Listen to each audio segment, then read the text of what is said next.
بسم اللہ الرحمن الرحیم۔ السلام علیکم۔ حضرت ابوبکر رضی اللہ تعالیٰ عنہ کا کمزور لوگوں کو آزاد کروانا اسلامی قیادت کے اس پروگرام کا حصہ بن گیا، جس میں تکالیف اٹھانے والے کمزور مسلمانوں کو غلامی سے آزاد کرایا جاتا تھا۔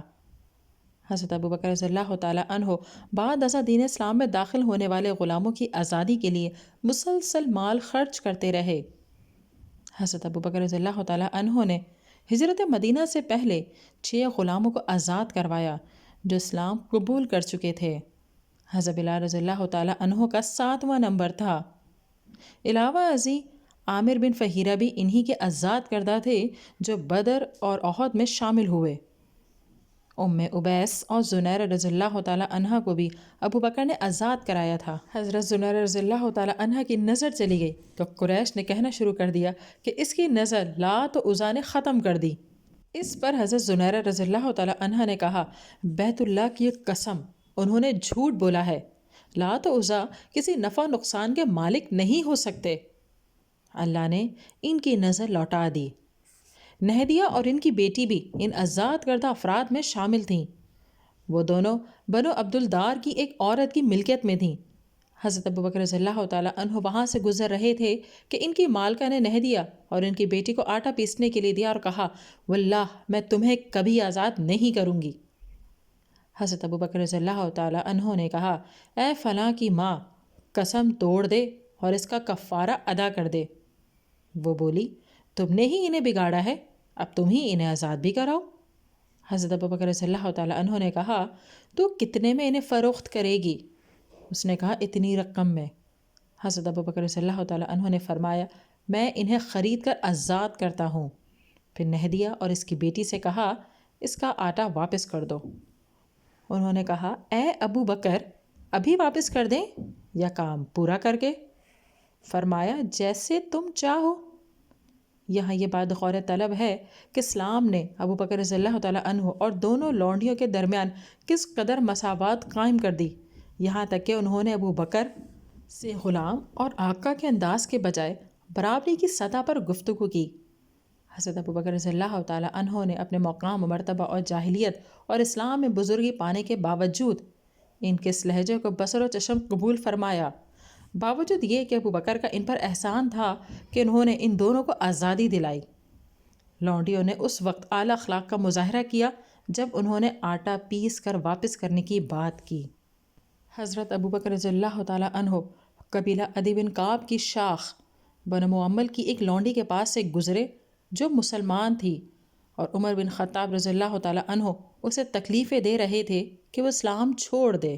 یہ حضرت عمر رضی اللہ تعالیٰ عنہ کے اسلام سے پیشتر کا واقعہ ہے۔ وہ اسے مارتے مارتے تھک گیا اور کہا، میں صرف اس لیے رک گیا ہوں کہ تھک چکا ہوں۔ لونڈی نے کہا، اللہ تم سے بھی ایسا ہی سلوک کرے۔ حضرت ابوبکر رضی اللہ تعالیٰ عنہ نے اس لونڈی کو بھی خرید کر آزاد کر دیا۔ یہ تھا ابوبکر رضی اللہ تعالیٰ عنہ کا کردار۔ وہ آزادیوں کے سفیر، غلاموں کو آزاد کرنے والے اور اسلام کی باوقار شخصیت تھے جو اپنے قوم میں مشہور تھے کہ وہ مفلسوں کی خبر گیری کرتے ہیں، صلہ رحمی کرتے ہیں، قرض داروں کے بوجھ اٹھاتے ہیں، مہمانوں کی خدمت کرتے ہیں اور رائے حق میں پہنچنے والے مصائب و آلام میں لوگوں کی مدد کرتے ہیں۔ وہ جاہلی دور میں بھی کسی گناہ کے مرتکب نہ ہوئے، انسانوں سے الفت رکھنے والے اور پسندیدہ شخصیت کے مالک تھے۔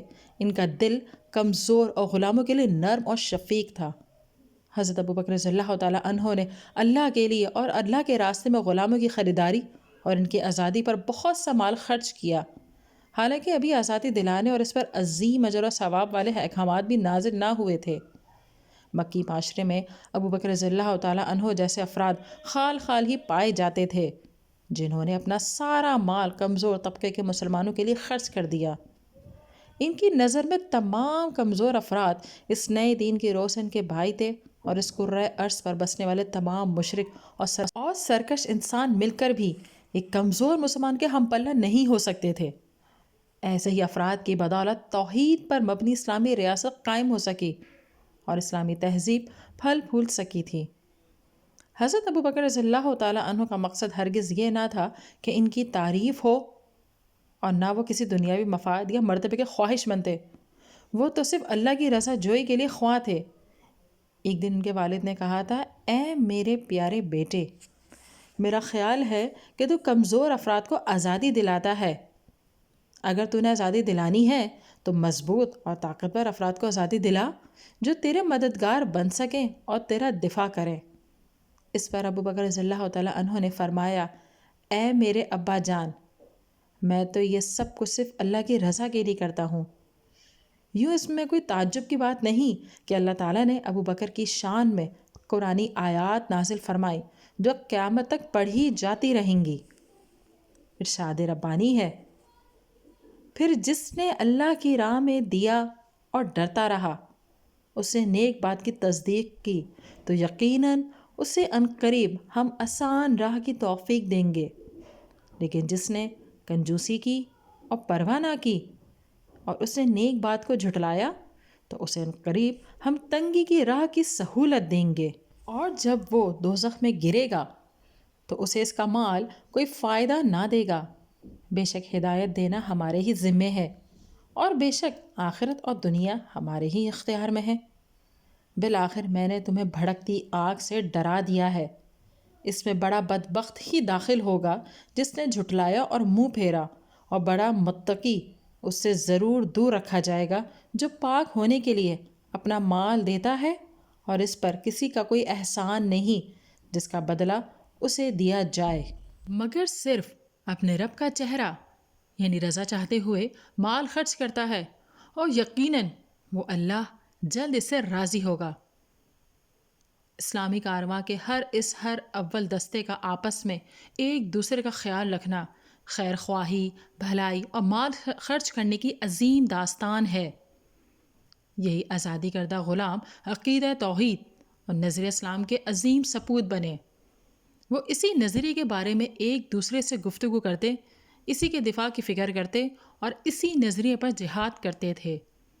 حضرت ابو بکر رضی اللہ تعالیٰ عنہ کا غلاموں کو خریدنا اور آزاد کرنا اس دین کی عظمت اور اس عظمت کے صدیق اکبر رضی اللہ تعالیٰ عنہ کے دل میں راسخ ہونے کا بین ثبوت ہے۔